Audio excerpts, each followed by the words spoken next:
It is 8 o'clock. It is, what is today? Tuesday, September 16th.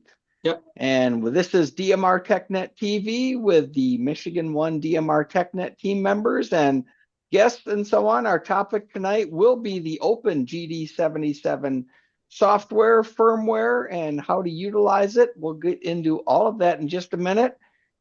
I got an email and somebody says, well, how do I sign up for your email list? And I didn't even put it in the newsletter, the DMR TechNet TV newsletter. So subscribe at Michigan One DMRtech.net and we can get you added to the email list. We do this every month on the third Tuesday, 8 o'clock Eastern time.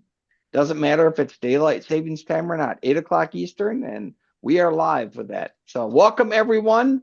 Tonight our topic is OpenGD77. So let's start with Stan, who likes to tell us some. And by the way, Pierre, welcome to join us tonight. And if you have questions, hold on to them. We'll get to those afterwards. We're going to run through the who, what, why, what, and where. And because Stan and I were talking earlier, in 2019, Stan, was when the OpenGD77 firmware was released. Is that right? Why don't That you is correct. go ahead and take it? And also, Brad, if you have something you'd like to add in, please do so. Okay, well, thank you, Jana. And I guess first a little bit about the saga of how I found out about OpenGD77 and why I went there. Um, I got talked into getting a DMR radio by a good friend of mine, Andy N9PNL, and he said, "Look, they have this wonderful radio, and it's a great radio, and it's really inexpensive, and it's by Radioddity." And he was buying one. So I said, "Well, I didn't want to get on DMR because it was so expensive." And he said, "This one is $94." And I went, "Wow, okay." So I ordered one too. That was in on June 3rd of 2021. And then I spent the next 3 months tearing my hair out trying to make this crazy thing work. And then I bought this wonderful book that told you all about DMR and how everything worked. It's a great book, and it's got a GD77 on the front cover. And the first thing the author tells you is, "Don't buy this radio. You don't want this radio. This is a this is junk. This is you can't make it run." And I didn't have much success with anything. And somehow I heard about this OpenGD77 stuff. And I went out and got found out where to get it and where to get the CPS for it. And I got it installed on a computer. And then you had to jump through the hoops to get the firmware and the DMR portion of it. So you end up having to go out and download the firmware, and then you go out and you have to download the official firmware to get the DMR portion of it, and you put the two together, and then you flash it to the radio. And by golly, it worked. And it's um, it's pretty amazing. It took a radio that was very, very difficult to try to program, difficult to try to use, and turn it into something that makes it so easy and so simple to move around from one mode to another. It's unbelievable on it. So when you actually get to things, and I'm going to see if I can share a screen here. And let's see, where are we? There we go. And let's share this. Hopefully, you're seeing um, the There. OpenGD77 screen right now. Are you seeing that? I hope. Yes, we can, Stan. Okay, so now if I can get to the top of this thing, unfortunately, the Yeah, the okay, now I can move it down so I can see it. Okay, so this is what the CPS looks like. It looks almost the same as the stock GD77 firmware. And um, originally, it only worked with GD77s and the MD380s and maybe one more. Now there are a number of other radios that it works with, but in this particular case, I have GD77s and I have the um, Bofrang DM1701, and you can see that's on the list and a whole bunch more. The last radio I had plugged in here was the um, the DM1701, so it automatically selected that one. The nice thing about it is when you do have once you've got it on here, the same code plug works in the Radionity radios and works in the Bofang. So I can set something up. I've got a code plug that works, and I can just plop radios in and plop the updated one into it. To go ahead and actually um, upgrade the firmware, first you got to get the components. So when you want the firmware loader, it's going to come on here and say, what radio type do you have here? Okay. And then it's select the official firmware site or donor. So you go out to the site for that one and you get their firmware. You also download the um, OpenGD77 firmware. When it sees the two together and you've got the radio in DFU mode, you just send the stuff over, it updates it, it reboots, and you're running the open software. Um, Hey, there's a Stan, lot of neat. Stan, Go just a ahead. quick question. Can you go back and show those radios that you just had on there? The radio Sure. type or the one that it lists? Because we were chatting about this earlier. Oh, They you mean show the the firmware? eight they show the 1801 right there.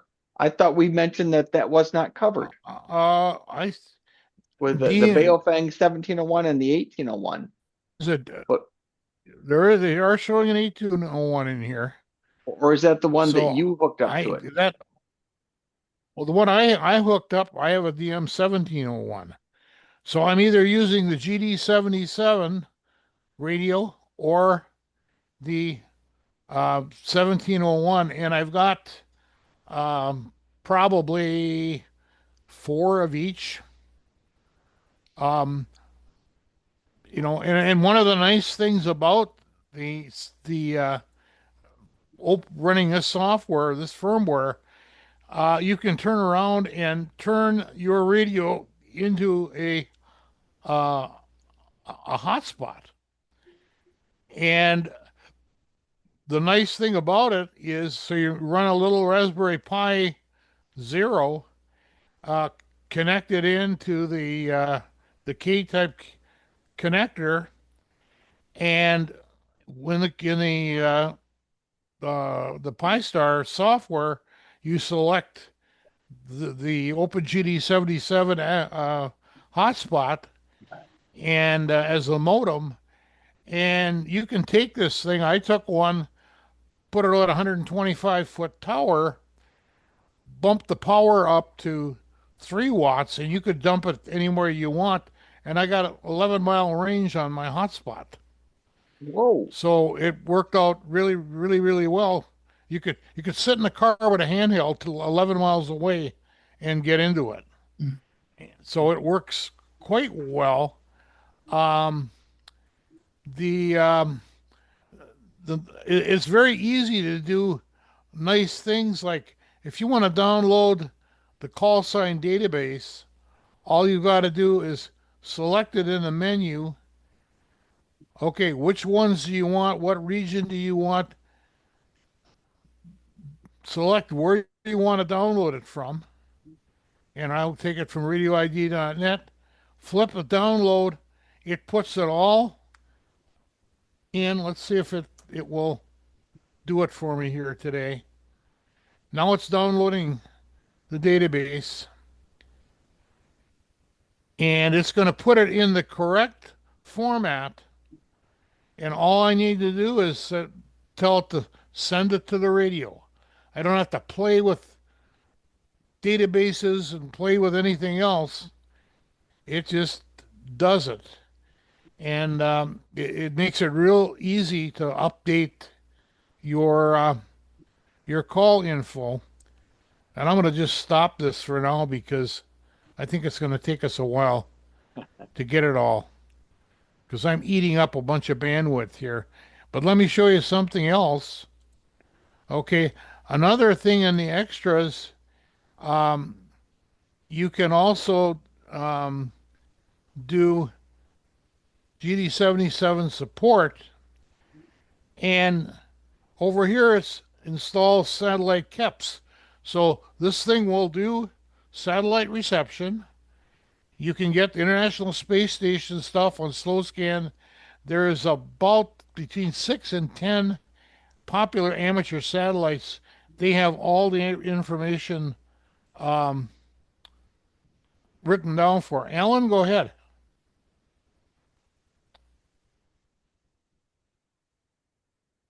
I think he's just Okay, adjusting we his. see other. He's muted. Okay, Ben, is there something you wanted? Yeah, Stan, just like you to confirm one thing. When the radio is equipped with built-in GPS and you go to the satellite modes, does the radio do the Doppler effect frequency Okay, correction? the radio will. There is no GPS in the GD77 or in the DM1701. So what you need to do is to enter your coordinates, your position in the firmware, in the software, and it will take care of the Doppler effect and everything. And it will change the frequencies as it's coming towards you and as it's going away. So it does that. And all you need to do again is install the satellite KEPs and update them every once in a while. It doesn't take a whole lot to do so.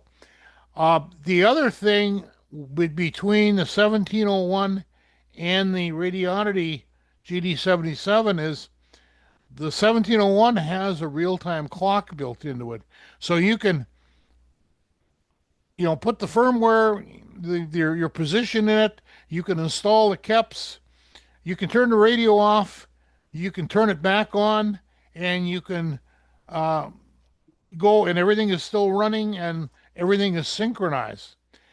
The GD77 radio itself does not have a real time or does not have a real time clock in it.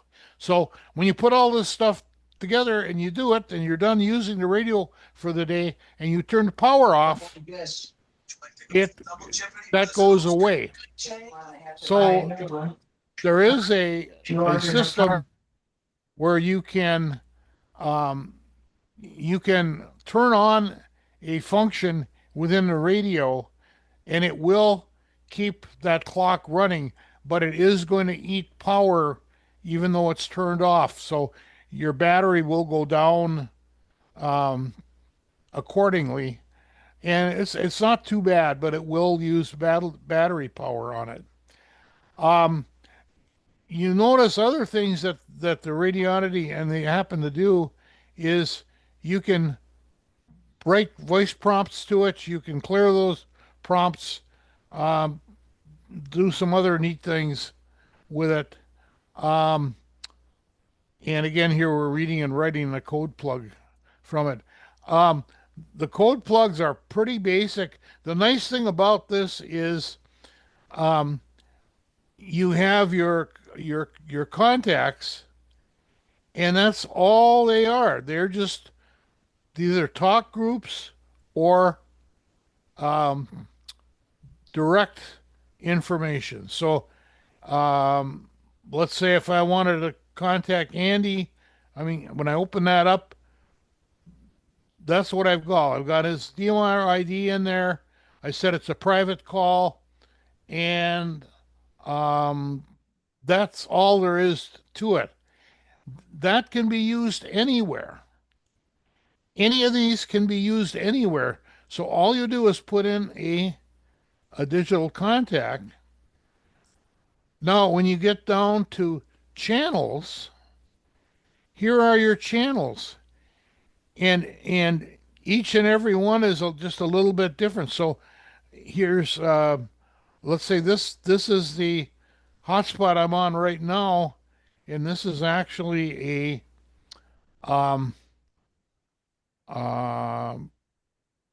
Skybridge, Skybridge Plus. So here's the information that I put in for that one.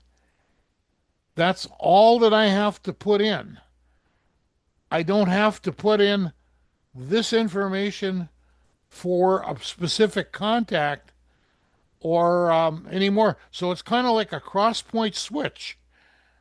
Up and down, you select channels. Left and right, you select talk groups. So it's real quick to move your way around.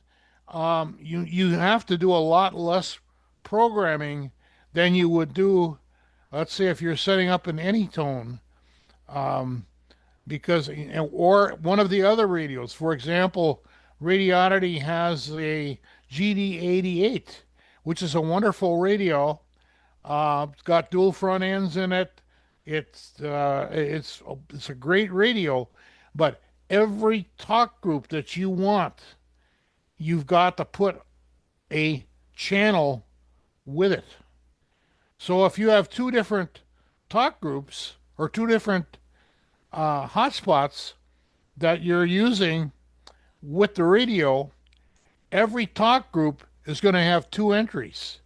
If you happen to own three hotspots, every talk group is going to have three entries.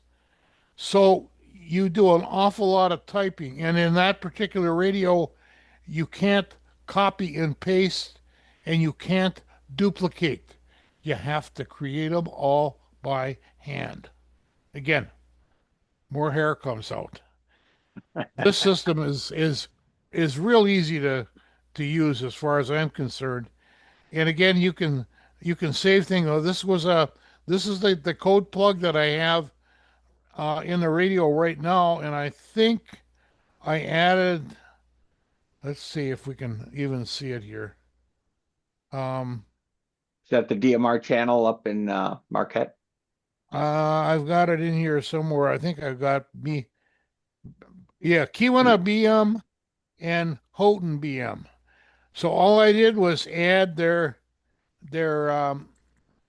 RF data in here, and I made sure that I put them on. Okay. Time slot 1. That's where these new things are.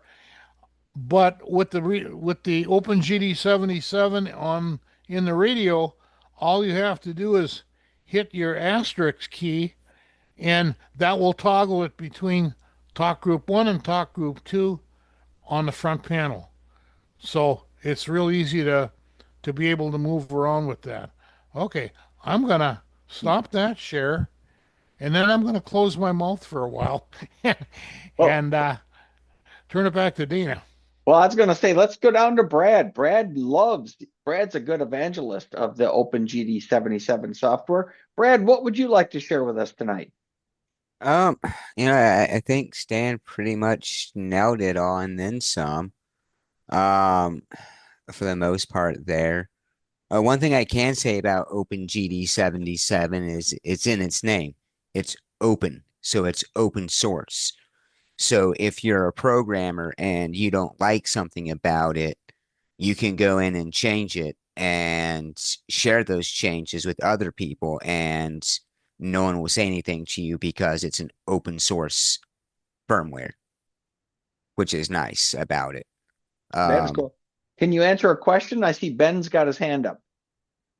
I can try to answer a question. I think Stan's more the expert than me here, though. Ben, you're muted. You got to unmute yourself. Yeah, my question is, I'm just want to make sure that I don't have a misunderstanding on the OpenGD77 cold plug. Stan, am I right, or Brad, am I right if once you have built a code plug on OpenGD77, can you exchange with someone that has a radio compatible with the firmware OpenGD77, even though if it's not the same brand and same model? Yes, Yeah. because it's the same firmware. The firmware doesn't care about the radio as much as it does the firmware contained within it. When you plug it in, it knows that information based upon that select. So the only thing you do have to do is when Stan was showing you the radios you can select, you do have to make sure the right radio is selected in that section. But as far as that portion, or as far as the code plug, it does not care because it's the same. It's similar on a 9600, which is a mobile for the TYT, as it is on the the UV 390, which is the one I have, which does have GPS in it. Yeah. And the GPS does work well, but I don't know with the satellite tracking to answer your question on that portion. But the GPS does work well with the GD77 portion of that as well. Yeah, so OpenGD77 seems to me like it's the way to go for expensive radios, but on cheaper radios, but with the expensive radio features, right? Yes, and then some. Some things that people don't cover, it does have a spectrum analyzer. Mm-hmm. So it will listen for the noise. You can't directly hook a radio up to it to do it, but the antenna will pick it up as the RF and it'll give you the spectrum purity of it pretty well. It has some pretty cool hidden features to it that aren't well known. Thank you very much, Brad. Thank you, Stan. Back to you, Dana. Cool. I was going to say, there's two other questions. Al, we'll get to you in a minute. Kurt, unmute yourself. I see your hands raised. Go ahead and answer or ask your question. So it's more of a comment on sharing the code plugs. I was on another Zoom about 3-4 months ago with the creators of OpenGD77. If you look in the CPS, there's drop downs about the radios, and like one line has the DM1701 and the Retevis RT3S. The code plug can be shared among those radios that are on the same line. If you want to share a code plug between the 1701 and the 1801, they did not recommend that. So, and I don't know if there's a firmware difference in there, but you do have to select those radios differently when you load the firmware. So there probably is a difference. Thanks for the comment, Kurt. Sure. The other comment I've got, and this is more of a counterpoint, and Dana knows where I'm going with this one. Recently, OpenGD77 has shut down their forums. And if you've watched their development, their stable code plug is now over a year old. They were on a train running about every 3 to 4 months. Their CPS is now from March. That was also 3 to 4 months. So their development has slowed down. They've claimed they don't have the time to fix their website. My counterpoint is this the end of it? Are we getting to the end of OpenGD77 and what we got is all we're going to get? So, and it's just a question and an opinion and thoughts. Brad, let's go to you first and we'll go to Stan. I am okay. So yeah, the stable version, September 8th, 2024. I thought I seen one newer. It was their test versions and their beta versions that came out on March of this year. But Kurt is right. They have slowed down. There was a lot of updates there for a while, and they have slowed down. And if you go to their main page now, because it's all archived and you can only get the stuff off the archive, it does say that they're suffering a massive attack, um, which is very troublesome, Right. which also begs to their security levels as well.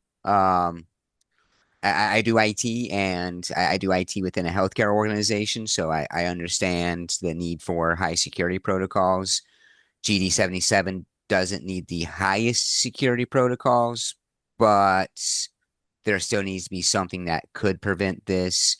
If they're hosting themselves, that's easy target, and that's going to continue until they move to a new host.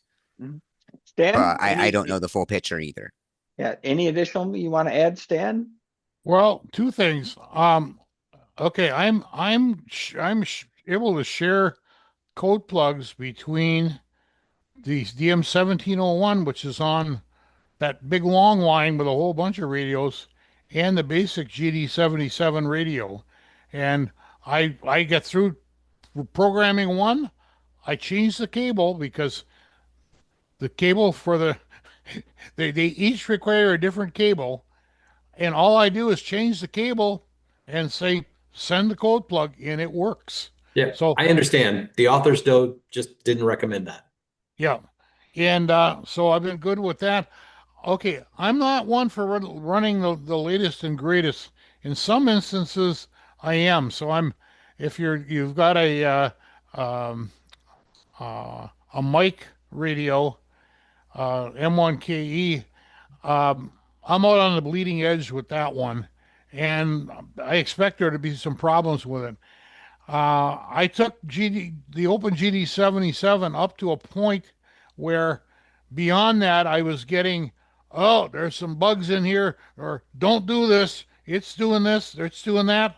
So I stayed below that, and that's where I have been staying, and I it works fine for me now. There are some features that I don't have, but I've rendered them not important enough. I guess another real nice thing I like about it is that they added um, receive AGC capability to the radio. You can turn it on, turn it off, and you can set how many dB up or down you've got it set. And now you don't have to adjust volume levels up and down. Well, when someone gets on the net and starts to talk, and you go from one to another, it clamps it down or it brings the level up. And I've been very, very happy with that. That's Back cool. to you, Dina.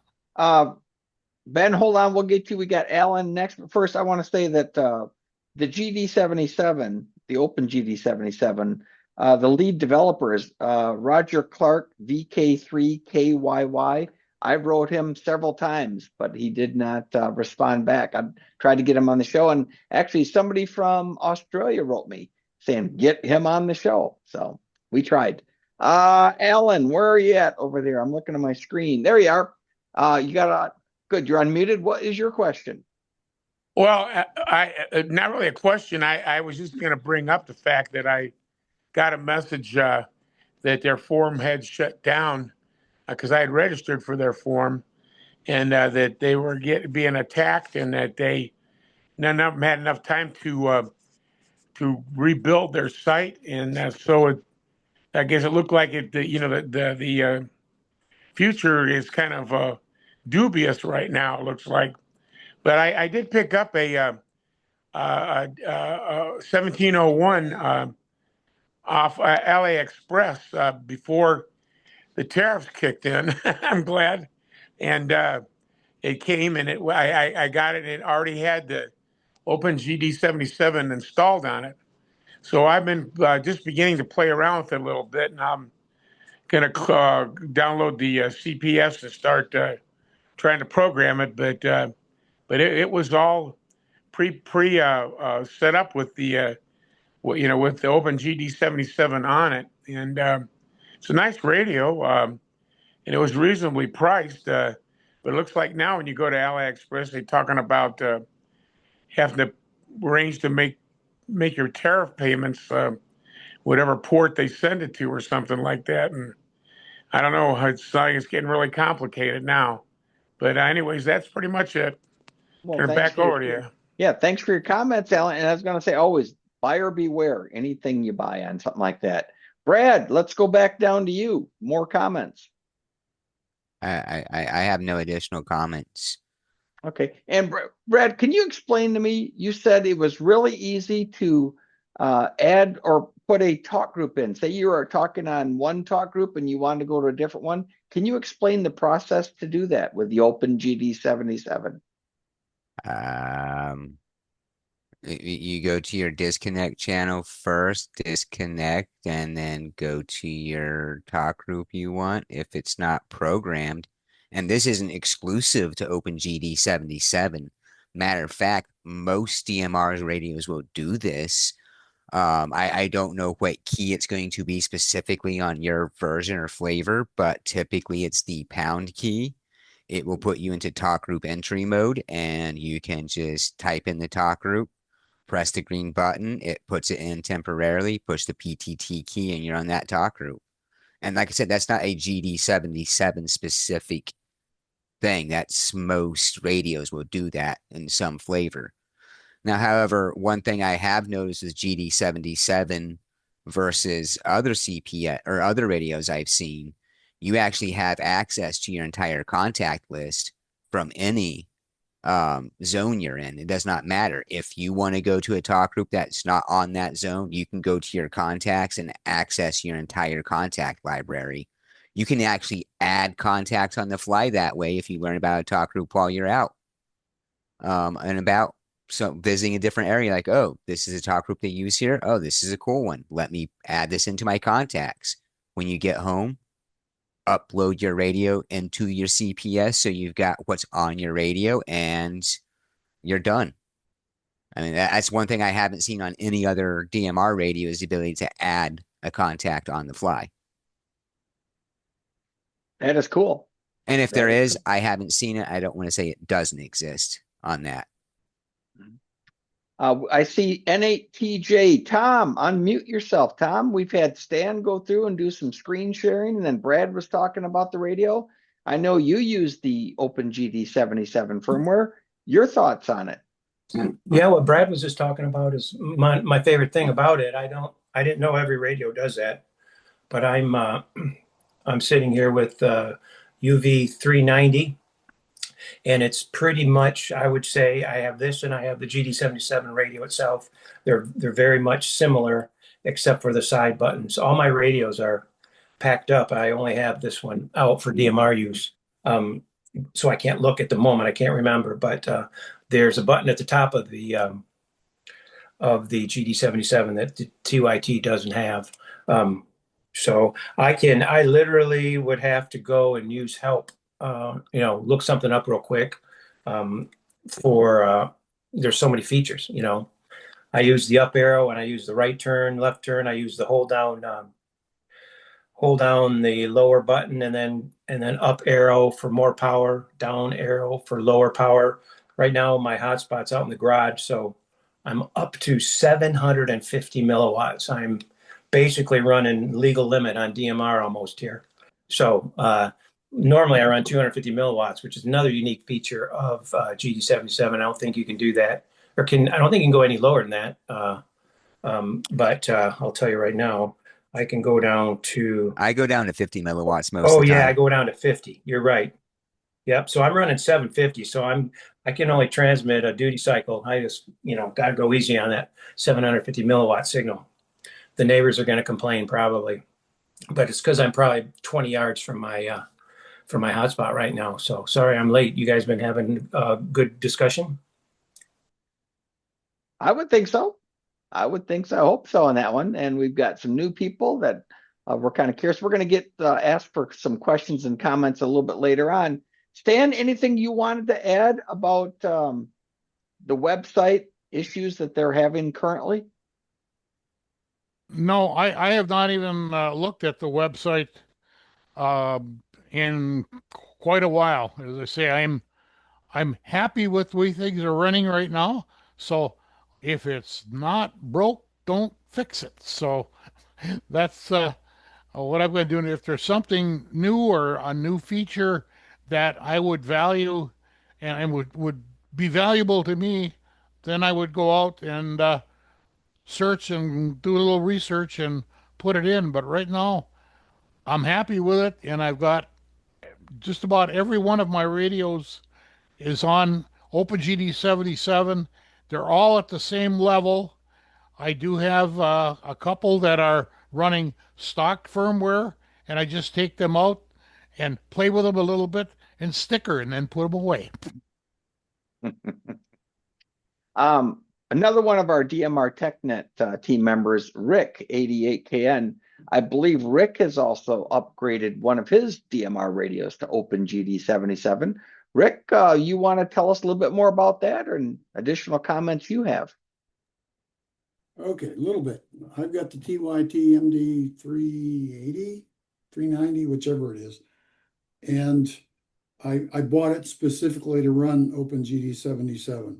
So I think the radio was 100 and I think it was under $130. And like the guy said, I didn't even program the radio when I got it. I just put OpenGD77 on it, which was a little test. I had to mess around a little bit with that. But once I got it on there, the programming of CPS and the code plug is so much easier than Anytone. I think Stan was mentioning for more than one hotspot, you have to program every flipping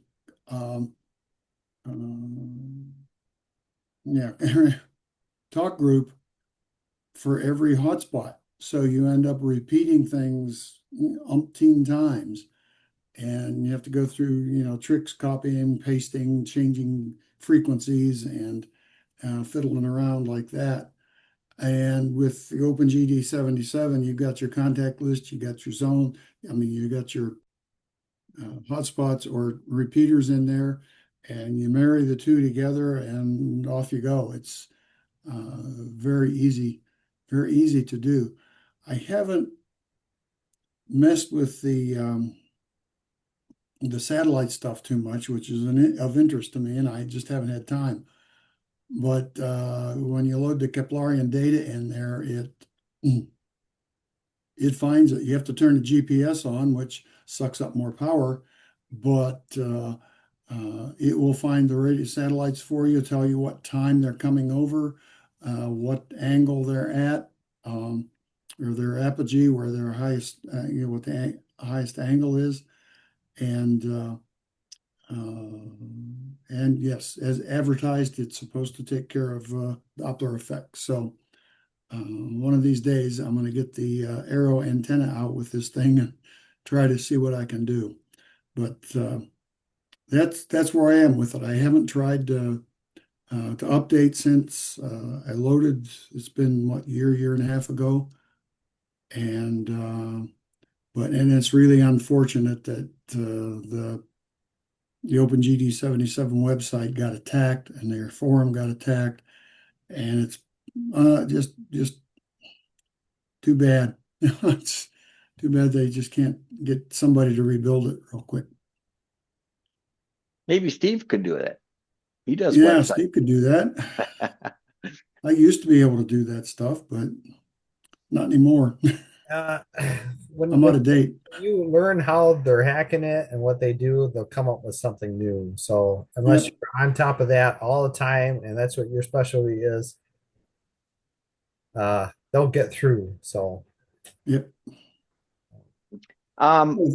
We have a visitor from Ben's in Canada also. That'd be Pierre.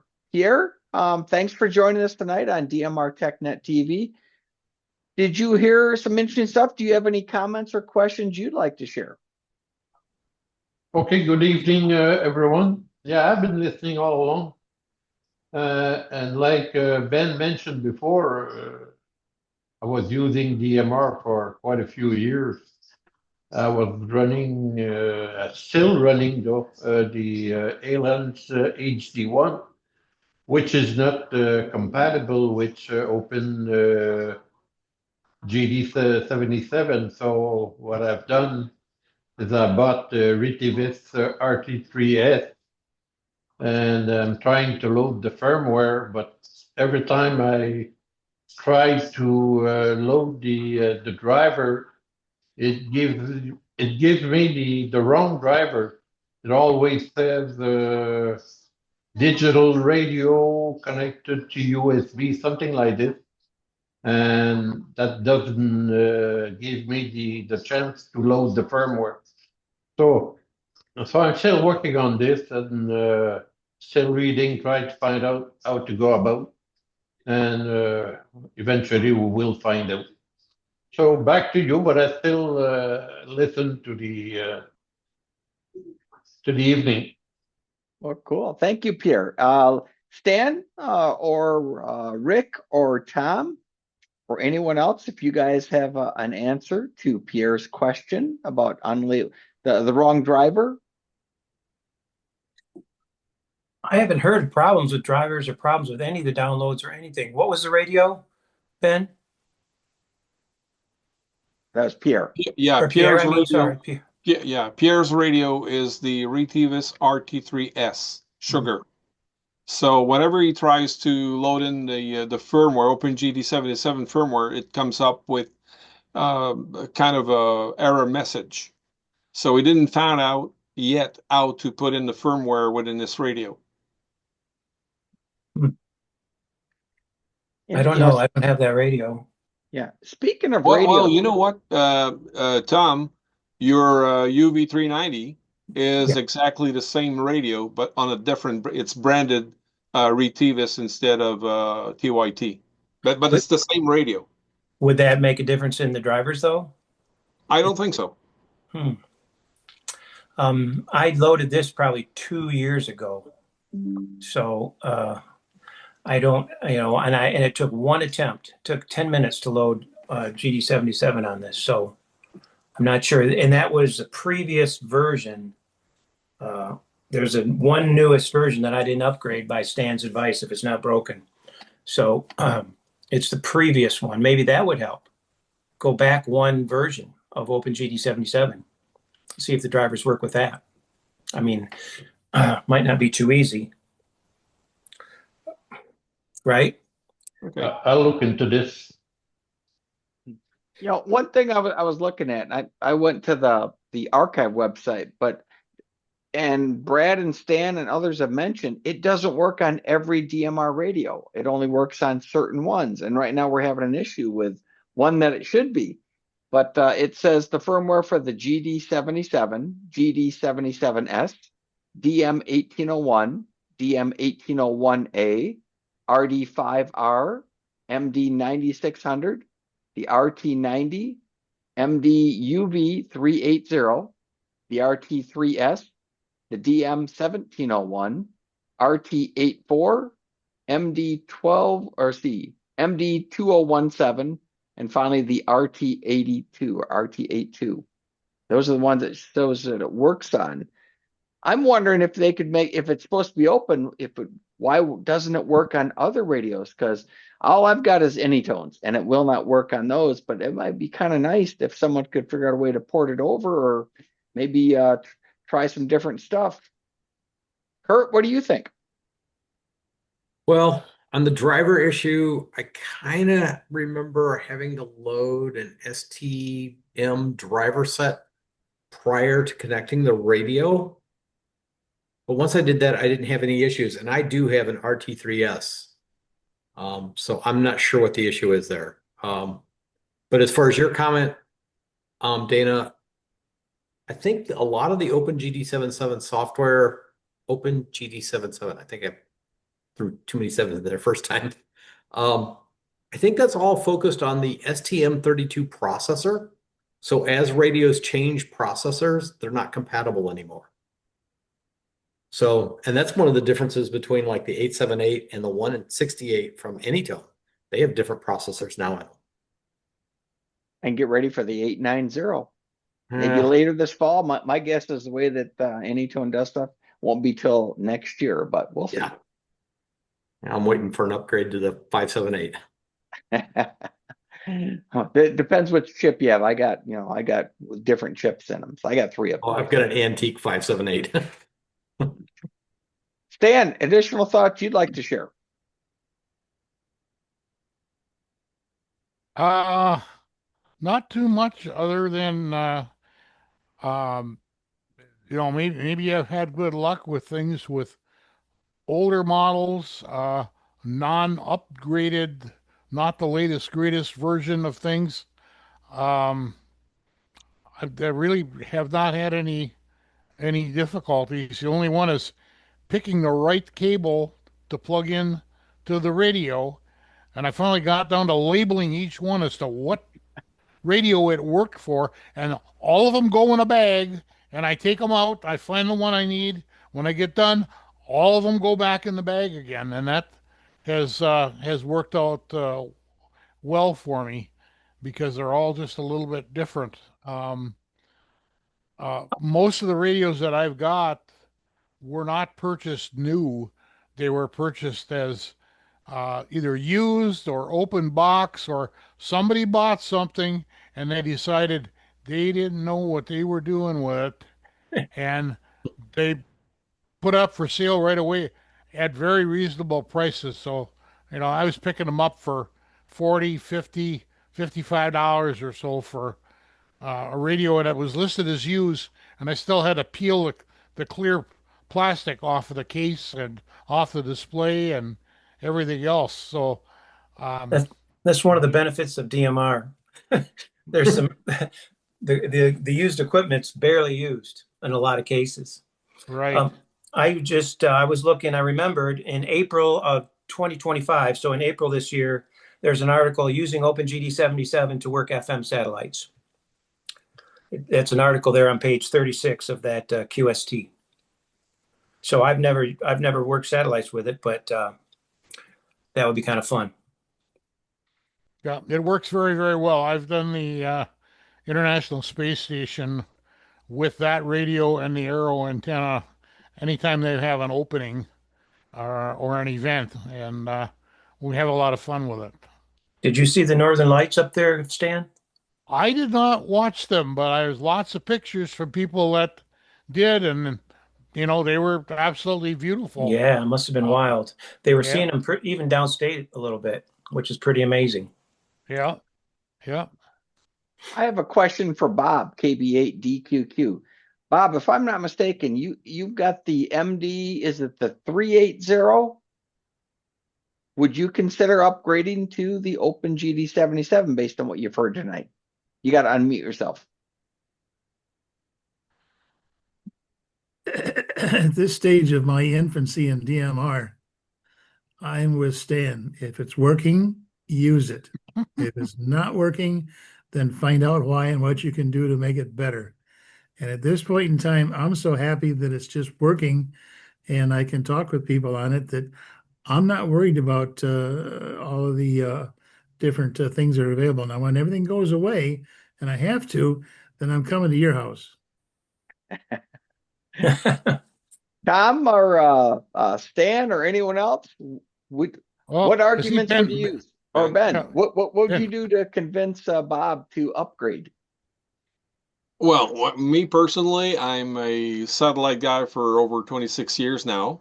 And on this past August 10, I've worked voice with astronaut Mike Finke on the International Space Station, a voice QSO. I have done it before with the space shuttle and a guy on the STS-78, Chuck Brady Jr. So I'm getting used to, because I've been working satellite for many, many years with big antennas, 40 element circular polarized antenna on UHF and 22 elements on VHF with preamp on both bands. But just to clarify things, even with an HT and a rubber duck, you still can work the International Space Station and a couple of the LEO, low Earth orbital satellites. It's not complicated. What it's mostly interesting is the fact that OpenGD77 allows you to correct the frequencies based on the Doppler effect. So when you got the right Kepler element and you got the right time of the day, and everything is based on the precision of time and location. So it gives you exactly how many kilocycles away you are from the real frequency. Now, another question, Tom, you were talking about an article on the QST magazine on page 36. What month? You're muted. That's April, Ben, of 2025. So just a few months ago. Okay, thank you. And I can't get, I don't know how to find the back issues on the website, but I get them on my iPad and iPhone with the app. So I don't have the app on my Windows computer, but very handily you can look it up on the old issue, Ben. Thank you, Tom. And Kurt, you were talking about using a narrow antenna for getting into satellites. Is that you? You were mentioning that before? It wasn't me, but I have a different question about antennas and satellites. Yeah. I'm just curious if anybody has ever looked at Halibut Electronics and their egg beater for satellites. I had comments on it, and someone told me from the state of New York, the guy sent me an email because I was thinking about it. Now, with the trees that have grown around the house, I can no longer, I don't want to cut trees, and I can no longer use directional antennas because the branches and the leaves are too close from the antenna location. So I thought about getting into egg beater antennas for doing the satellite, and the guy says, don't spend money on it. It's just a waste of money. So well, I'm looking for something. I'm actually digging and making some search to find something that has good results with satellite antennas. Cool. We will share that on an upcoming probably DMR Tech Net, Dana. We're always looking for good topics on that one, Ben. Thank you. Kurt suggested a bunch, but thank you for your idea on that. That would be kind of cool. And by the way, Dana, you see another VE2 call sign, right? VE2SFU. His name is Martin, and he's in the Brandmeister Canada team. He's the one that managed Tug Group for Canada. Excellent. Yeah. I sent a request to Corey Dean this afternoon. I'll let you know if I hear back from him on that. That egg beater antenna, that's pretty much receive only. You can't transmit through that thing. So and that's from the developer through the Ham Radio Workbench podcast. So he I think it's pretty much receive only, because if you start putting power up through the preamps, they kind of go away, turn into smoke. Thanks, Rick. That's good to know. To find the back issues of QST, you go to the current issue and then click on the archive button, and then you can go back to whatever you want. Just saying, for people looking for April 2025. Hey, Tom, that was actually in a newsletter for the Michigan section that they that same article. Scott Yonley actually it had something in there in one under the Michigan section. Cool. Because they said they understand that's one of the problems they have, that people can't find past articles or past editions easily. It's a little weird. If you have an iPad, it's easy for me, but iPads are for reading, like a magazine is. Mm-hmm. So anyway, I realized today I haven't received my QST this month, and I thought about it. I didn't get it last month. I've been so busy because I moved. So the new owners of my house probably enjoying it for starting a fire or something. So thankfully you can read them online now. How about that, huh? Ben, does your friend VE2SFU, does he have a comment or a question for tonight? Martin, go ahead. You can answer yourself. Unmuted.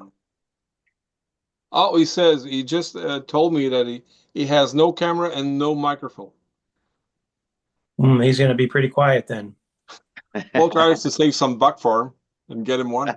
How about our friend Ron, AC2UL in New York? Ron, you're muted right now. Did you have any comments or questions about the OpenGD77 software and firmware?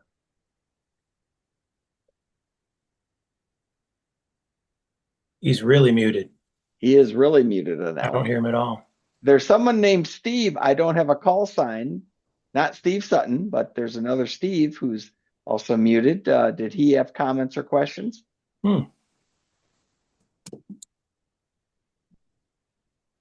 It could be Steve. KC8 Whiskey X-Ray Mike. Steve, what about you? Are you going to get into OpenGD77? I don't know. I might look at the 1701, maybe get one of those and check that out. Yeah, that's a good one to get. I don't know how much, if that's less. I looked it up. I can't remember how much it was a week or two ago. Is that less than a UV390? $5. How much? 75. Yeah. Okay. A UV390 is like 120 or something. I think. But it's waterproof. Oh. So you can do GD77 outside in the rain. For an extra $50. You know how much I like to be outside in the rain. Oh wait, I'm going to Scotland. I love to be in the rain. That would be a good radio to bring to Scotland. Yeah. Waterproof. It comes with an umbrella. And an umbrella. Actually, Steve, I believe, is going to take the M1KE radio with him to Scotland early next month. Nice. I had a friend when I was like a senior in high school. His family went to Hawaii, and he hauled a Yaesu FT101 to Hawaii from Kalamazoo, Michigan. And he set it up and made contact back to southern Michigan from Hawaii. Yeah. I have an what is that? I have an old Ukrainian backpack radio. I'm not taking that to Scotland. That's not going to get through check-in. No, that won't. They'll pick it up and say, "What? That? Why? No Ukrainian radios. They'll raise an eyebrow. You like $100 to ship." I have a question now, Steve. When you go over, and since I'm extra class, I don't have to worry about it too much. But you have to take your license and anything else. Yeah, I'll take my license and a copy. I do have on the phone, like my Google Docs. I have the copy of my license. I have the copy of all the what is that? The international, the stuff on there, but the mic is not transmitting anything, so there's no transmission. But I'll take my stuff anyway. We're just about out of time. Stan, final comments about the OpenGD77. Well, I think it was a good conversation tonight. I strongly recommend, if you want to play with it, go and get yourself a radio it works with, and play around with it and have some fun. You could buy an awful lot of radios that'll run OpenGD77 for the cost of buying one 878. So go knock yourself out and have a good time. Amateur radio is all about experimentation. So, Ben, I want to run back to you. Any final thoughts you have about the OpenGD77?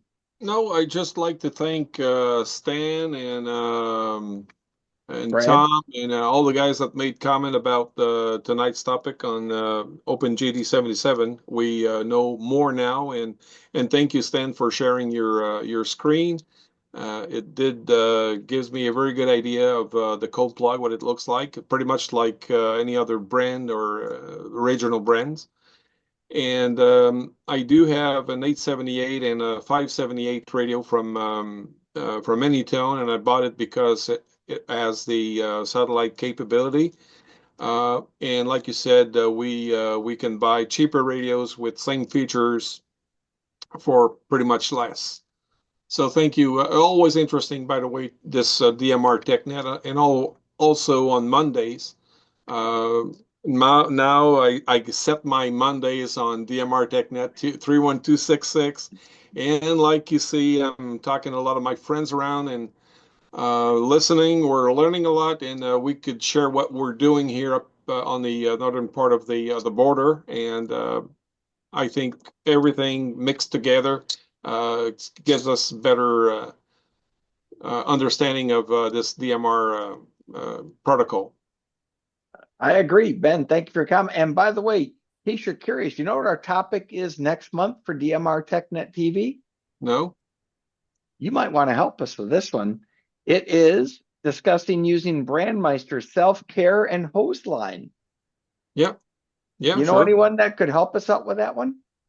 Sure. And we will be in 2 weeks. We'll be down in Kalamazoo for their Hamfest, thanks to Dustin N8RMA. So I want to thank everyone for joining us tonight on DMR Tech Net TV on Zoom. We'll get it posted on our YouTube channel and also on our website. And if you haven't subscribed to our email list, subscribe at DMR Tech Net TV. Or wait, subscribe at dmrtechnet.net or subscribe at michigan1dmrtech.net. That's when you change your name, things you got to get new email addresses and other stuff, unfortunately. But thank you everyone for joining us tonight, and we will see you on the air with DMR. This is the Michigan One DMR TechNet 73s.